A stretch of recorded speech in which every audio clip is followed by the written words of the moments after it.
जय हिंद साथियों, मैं डॉक्टर संतोषी लाल कमल एडवोकेट, पूर्व विधायक प्रत्याशी 205 रसूलाबाद विधानसभा क्षेत्र, कानपुर देहात, उत्तर प्रदेश से आप सभी से रूबरू हो रहा हूँ। साथियों, भारत को आज़ाद हुई 78 वर्ष पूरे हो चुके हैं और हम सभी भारतवासी 79th एनिवर्सरी मना चुके हैं। अब अगले वर्ष 80 एनिवर्सरी होगी और 78 वर्ष होने के बाद भी जब मैंने चुनाव प्रचार के अभियान में भाग लेना शुरू किया तो कई जगह मुझे 205 रसूलाबाद विधानसभा क्षेत्र में ऐसी मिली जहां देखकर मैं सिहर उठा, मेरे रोंगटे खड़े हो गए। क्यों? इतनी असमानताएं, इतनी विषमताएं, इतनी गैर बराबरी, गरीबों, मजलूमों, नारियों, कन्याओं, बालकों के साथ मुझे दिखा, जिसका कि वर्णन करना मुश्किल है। एक जगह की घटना से आपको रूबरू कराता हूँ। 2022 का मैंने चुनाव AC 205 रसूलाबाद विधानसभा क्षेत्र से लड़ा हूँ, ऐसे निर्दलीय प्रत्याशी। एक गांव गया, गांव तो कई घूमा हूँ, पूरे विधानसभा क्षेत्र के 315 गांव, 406 बूथ में लगभग घूमा। एक गांव पहुंचा, उस गांव का नाम भिवान है। वहाँ मैं और मेरी पत्नी श्रीमती माया देवी कमल एडवोकेट भी मेरे साथ थी। हम दोनों को पकड़कर एक महिला घर के अंदर ले जाती है और दिखाती है कि ये छत देखिए। वो छत लकड़ियों से पटी हुई थी। हमारे यहाँ कड़ी बोला जाता है, चिरवा कड़ी और बिना चिरवा कड़ी। तो बिना चिरवा कड़ी के वो घर कच्चे से पटा था और नीचे एक लकड़ी लगी थी। तो दिखा रही थी, कह रही थी ये मेरी स्थिति, मेरी बहू कहाँ बैठी, घर गिरने वाला। और वहां के प्रधान ने ये जहमत नहीं उठाई कि उस गरीब महिला को कॉलोनी दिला सके। गांव के प्रधान को इतनी फुर्सत कहाँ कि गांव के प्रत्येक घर में जाकर उनकी हालत पूछी। गांव के प्रधानों के बारे में यदि आप पूछेंगे तो बहुत अच्छा कार्य कर रहे हैं, लेकिन कहीं कहीं इतनी भ्रष्टाचारी है, इतनी दबंगई है, इतनी पार्टी बंदी है, इतनी वैमनस्यता है। यदि किसी ने उनको वोट नहीं दिया और प्रधान बन गए तो उसका तो 5 साल ये मान लो कि जीना हराम हो गया।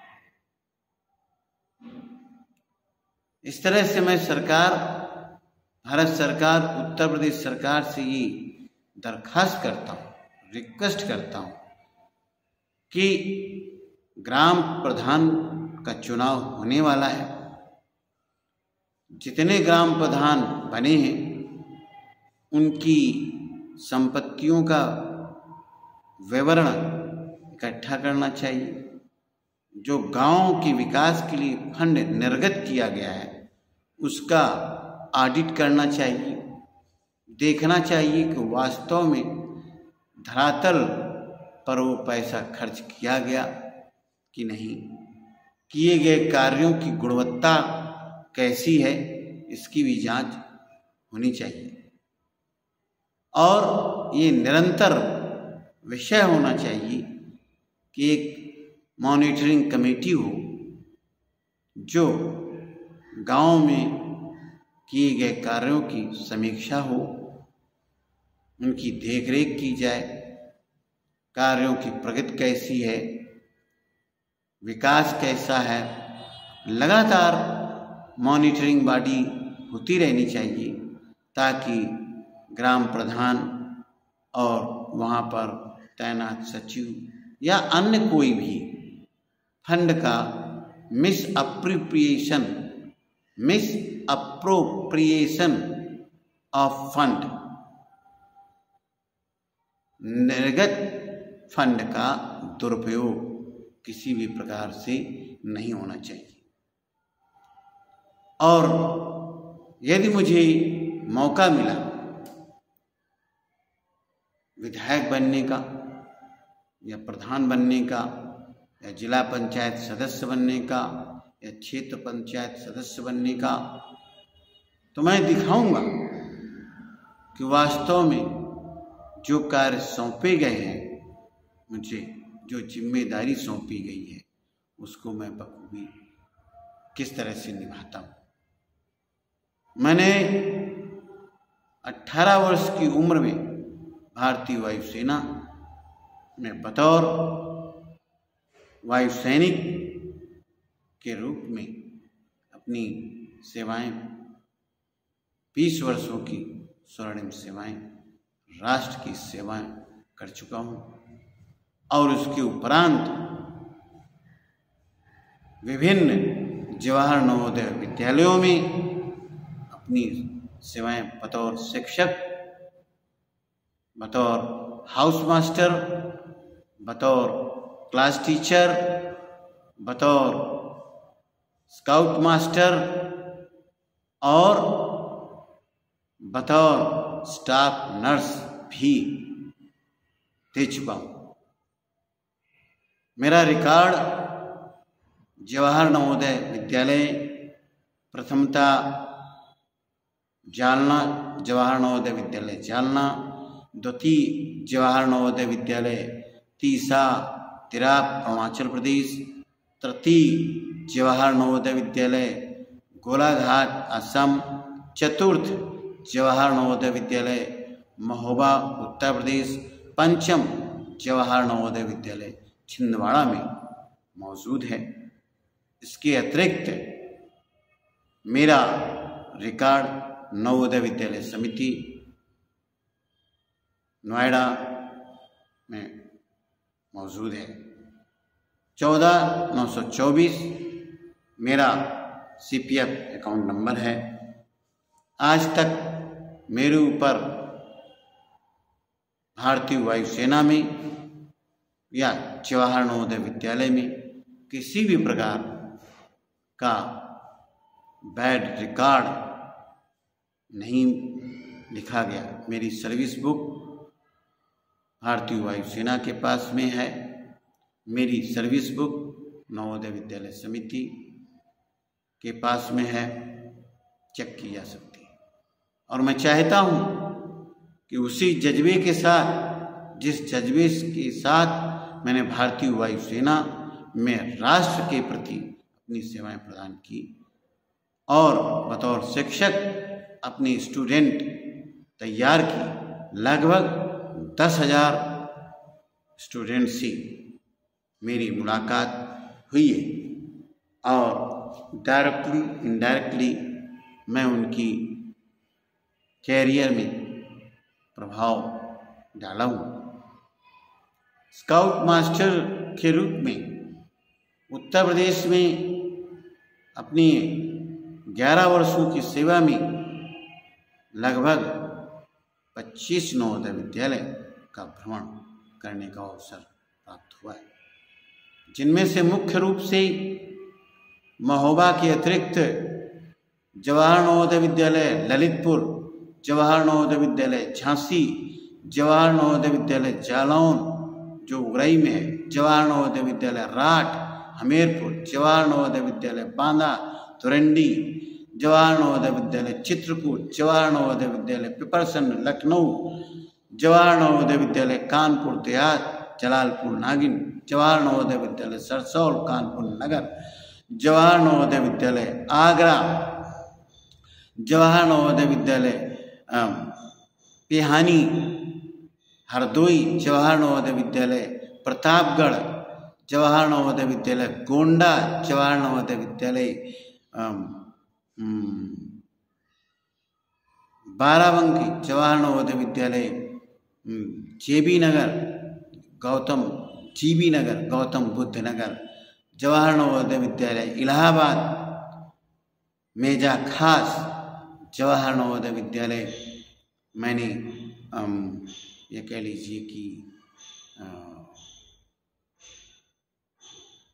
आपको फतेहपुर पेपर ये जवाहर नवोदय विद्यालय सरकंडी फतेहपुर में मैंने अपनी जवाहर नवोदय विद्यालयों में स्काउट मास्टर स्पोर्ट्स में ऐसे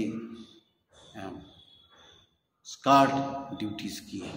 उत्तर प्रदेश में छिंदवाड़ा में मैंने कई नवोदय विद्यालय का भ्रमण किया, जैसे जवाहर नवोदय विद्यालय ये शिवनी, जवाहर नवोदय विद्यालय सागर, जवाहर नवोदय विद्यालय नरसिंहपुर, जवाहर नवोदय विद्यालय बैतूल, आज जवाहर नवोदय विद्यालय का भ्रमण किया और हर जगह अनुशासन, राष्ट्र सेवा, राष्ट्र सर्वोपरि की भावना बच्चों में भरने के लिए प्रेरित किया। ईमानदारी, कर्मठशीलता, अनुशासनशीलता, अनुशासन प्रियता, परिश्रम, ईमानदारी, सच्ची लगन, मानवीय मूल्यों को अपने छात्रों में इनकलकेट करने का मैंने जज्बा उठाया था और आज हमारी विद्यार्थी तमाम भारत की विभिन्न उपक्रमों में, विभिन्न सरकारी और गैर सरकारी संस्थानों में अपनी सेवाएं दे रहे हैं। कोई शिक्षक है, केंद्रीय विद्यालय में शिक्षक हैं, आर्मी नेवी एयरफोर्स में है, LIC में है, डॉक्टर, इंजीनियर्स, DM, SDM तक हमारी पढ़ाए हुए विद्यार्थी आज अपनी सेवाएं विभिन्न प्रकार से राष्ट्र की सेवा में समर्पित हैं। इसलिए मैं चाहता हूं कि राष्ट्र योग्य से योग्यतम लोगों को राष्ट्र सेवा में आने का मौका दी और मैंने स्वयं 2022 की असेंबली इलेक्शन विधानसभा चुनाव में बतौर निर्दलीय उम्मीदवार के रूप में 205 रसूलाबाद विधानसभा क्षेत्र से किस्मत आजमाई थी और मुझे निर्दलीय कैंडिडेट्स में प्रथम पोजीशन प्राप्त हुई थी और ऑल टुगेदर 5th पोजीशन मुझे मिली थी। फर्स्ट पोजीशन बीजेपी के कैंडिडेट श्रीमती पूनम संखवार जी विजयी घोषित हुई थी। दूसरे नंबर पर दिवाकर जी सपा की दूसरे नंबर पर थे, तीसरे पर बसपा थी और चौथे पर कांग्रेस, पांचवें पर मैं स्वयं था। इलेक्शन कमीशन की वेबसाइट पर मेरा नाम लिखा हुआ है 205 रसूलाबाद विधानसभा क्षेत्र। यदि आप खोलेंगे देखेंगे तो संतोषी लाल कमल एडवोकेट वहाँ आपका इलेक्शन एनालिसिस मिल जाएगा। इसलिए मेरे सभी देश के सम्मानित नागरिकों, देश की समस्त जनता को मैं यही कहना चाहता हूँ कि हर विधानसभा में ये योग्य से योग्य कैंडिडेट उतारा जाए और जो कैंडिडेट जनमानस से जुड़ा हुआ, जिसमें ईमानदारी, कर्मठशीलता व्याप्त हो। मैं इस वीडियो के माध्यम से भी स्पष्ट करना चाहता हूँ कि मुझे भारतीय वायुसेना से पेंशन मिलती है और मैं उसी पेंशन से अपना परिवार चलाने में सक्षम। मेरी खेतीबाड़ी भी है, उस खेतीबाड़ी में गेहूँ धान स्वयं पैदा करता हूँ और उससे अपना गुजारा कर लेता हूँ। मुझे कतई और कतई एक विधायक बनता हूँ तो एक पैसे का मुझे अपने लिए इस्तेमाल करना हराम होगा। सारा का सारा फंड, सारा का सारा पैसा जो भी मुझे निर्धारित फंड भारत सरकार, उत्तर प्रदेश सरकार से मिलेगा, वह सारा पैसा हमारी जनता के लिए, उन जनता की स्वास्थ्य समस्याओं को हल करने के लिए, जनता की मध्य जो अन्ना जानवर हैं उनकी समस्या हल करने के लिए, जनता की बीच जो असमानताएं विद्यमान हैं उनको हल करने के लिए, जनता के बीच जो वैमनस्यता जातिवाद के कारण, धर्मवाद के कारण उत्पन्न है उनको हल करने में, शिक्षा, शैक्षणिक व्यवस्था, आर्थिक व्यवस्था, राजनैतिक व्यवस्था को सुदृढ़ करने में और आवागमन के सुगम साधन बनाने में, आवासीय सुविधाएं उपलब्ध कराने में अपना संपूर्ण फंड का प्रयोग करूंगा। ये मैं शपथ के रूप में से समझा जाए। वैसे भी फौजियों की वाणी स्टाम्प पेपर पर लिखने से भी आगे होती है। फौजियों का इशारा, जो सच्चा देश नागरिक फौजियों पर पूरे राष्ट्र को गर्व है। मैं उस परंपरा को अक्षरशः निभाऊंगा। मेरे कहे गए शब्द स्टाम्प पेपर पर लिखे गए कदाचित शब्दों से भी उच्च प्राथमिकता रखेंगे। इसी के साथ मैं doctor Santoshi Lal Kamal, advocate from this and 79th independence day मनाने के उपरांत ये मैंने संकल्प लिया है। बहुत बहुत धन्यवाद साथियों। इस वीडियो को जितना हो सके प्रचारित और प्रसारित करें। यही मेरे लिए आपका सहयोग होगा, यही मेरे लिए गौरव का विषय होगा। बहुत बहुत धन्यवाद for listening this video. Thank you one and all.